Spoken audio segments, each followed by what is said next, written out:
Hi, I'm Dr. Andy. Welcome to The Advisor, the channel everybody loves to hate. Remember, just because somebody says you're a racist doesn't automatically make you a racist. Now that we've got that out of the way, what should we talk about today? Let's start with this. It's a special time of year right now, Christmas. I want to wish everybody a Merry Christmas. Whatever your religious beliefs may be, I wish and pray for the best for you. I hope that God comes into your life and does wonderful things for you. And I pray and wish for the best for each and every one of you. Listen to this. God bless you all. So what I want to talk about today is actually, I don't know how we're going to phrase this. I think I'm going to call this, it doesn't mean that. It doesn't mean that. And this is one of the favorite things that the left loves to play with. And basically what they do is they take, for example, you might say something like this. I'm going to use some ridiculous examples to try to get you a sense of what we're talking about, and then I'll jump into the sort of more mainstream examples that we see every day with the regressive left in their wonderful attempts to continue the logic that continues to not work very well in our daily lives. But at any rate, for example, let's say you say, for example, just because you're an expert on nuclear physics and you've built 15 power plants doesn't mean you know anything about math. Actually, that's a ridiculous statement, as everybody could identify, isn't it? Because obviously it's not. It's completely wrong. There's no person in the world that could, become a nuclear physicist and design nuclear power plants, which, require tremendous knowledge of the different aspects of subatomic particles and mathematical formulations, etc. Obviously, you couldn't do that without being quite good at math at a fairly high level. And so it's obviously a ridiculous statement, or you could say something like, just because you've designed automobiles doesn't mean you're any good as a mechanic. Well, actually, that's pretty stupid, because you may not have actually, taken the wrenches and ripped the automobiles apart because you're a designer. The fact of the matter is, if you know how to design the automobiles, probably you would have some mechanical skills in working with the automobiles as well. There's almost no way in the world that you could do one without the other. So where am I going with this? Well, this is where it's kind of funny what the regressive left loves to do. Basically, when you take, for example, racism, so they love to call everybody racist. If you don't support Black Lives Matter, who we talked about before, you're racist. If you don't agree with affirmative action, if you think that people should be hired by merit rather than saying we want 20% of this race and 10% of that race, that makes you racist. If you don't believe that illegal immigrants should just be welcomed with open arms, you think that there should be a process to let people into the country, as there's been for many, many years. But it doesn't matter what country you're talking about, America or Sweden, Denmark, country in Europe, Canada, doesn't matter. But if you believe in that process, the left will say you're racist. So, and on with these kinds of things. Basically, it's agreeing with policies or disagreeing with policies that have nothing to do with racism. And here's where it gets to be entertaining.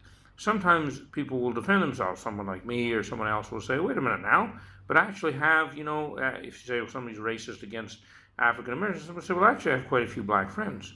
And someone on the left will then say, just because you have black friends doesn't mean you're not racist.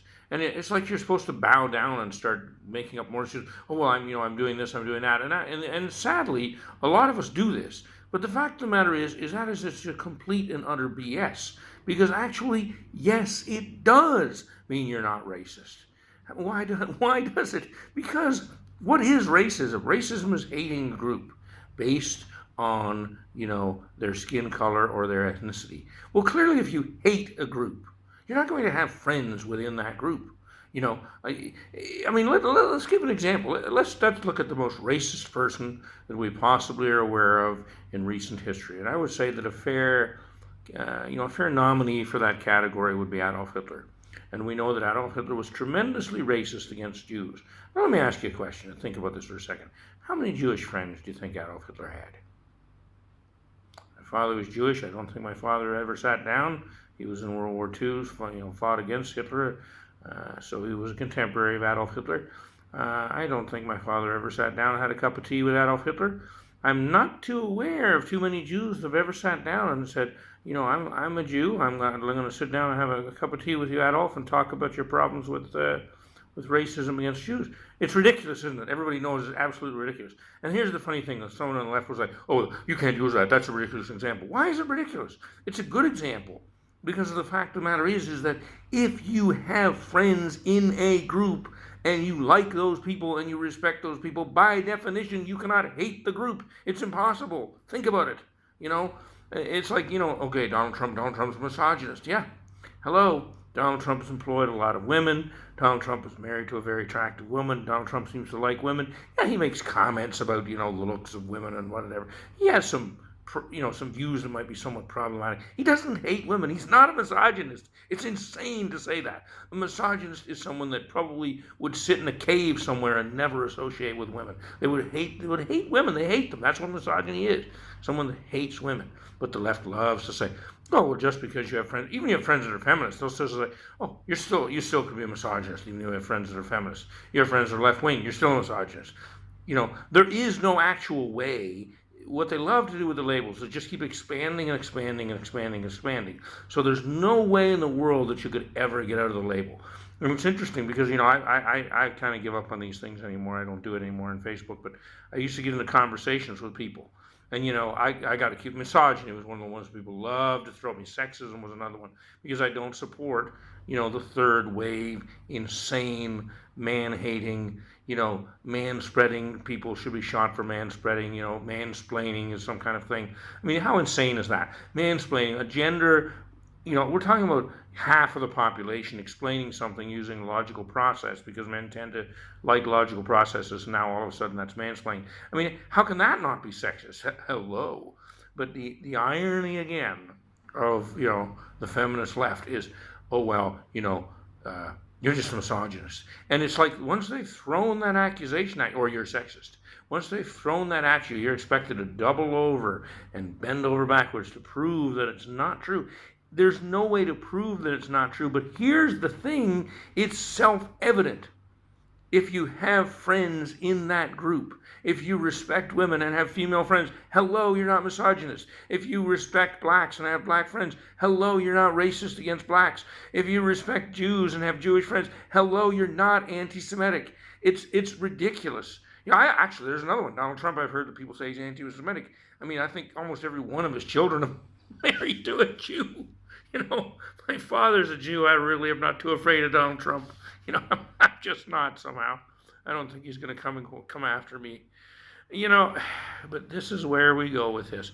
It doesn't mean that. Well, my message to the left is actually it does mean exactly that.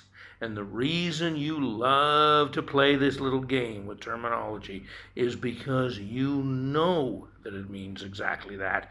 And you run out of arguments, you run out of virtue signaling, you run out of your victim status that you all love to claim victimology. Oh, I'm such a poor, hard done by person. I want more government benefits. I want more money. I want more handouts. I want catcalling to be illegal. Whatever the pet cause is that you want to basically tell people how to live their lives. You want to put a gun to their head, the gun of the state, and say, you do what I'm telling you to do. And if you don't do what I'm telling you to do, I'm going to put you in prison. And you're a bad, bad person. This is what it's all about with the regressive left. And, yeah. So the next time someone on the regressive left tries to play that little game with you, just because blah, blah, blah, it doesn't mean that. Look, don't start bending over backwards. Look at the argument and think about it. And if it means exactly that, call them on it and say, no, actually, that's what it means. Yes, the fact that I have black friends means I'm not racist against blacks. That's exactly what it means. Yes, the fact that I respect women and listen to their opinions means that I'm not a misogynist. That is exactly what it means. Yes, the fact that I have Jewish friends means that I'm not anti-Semitic. That is indeed exactly what it means. Thank you. Okay, for your opinions, your views, I'd love to hear them all. Please comment. If you liked the video, give it a thumbs up, subscribe to the channel. Merry Christmas, everybody. This is the Advisor checking out.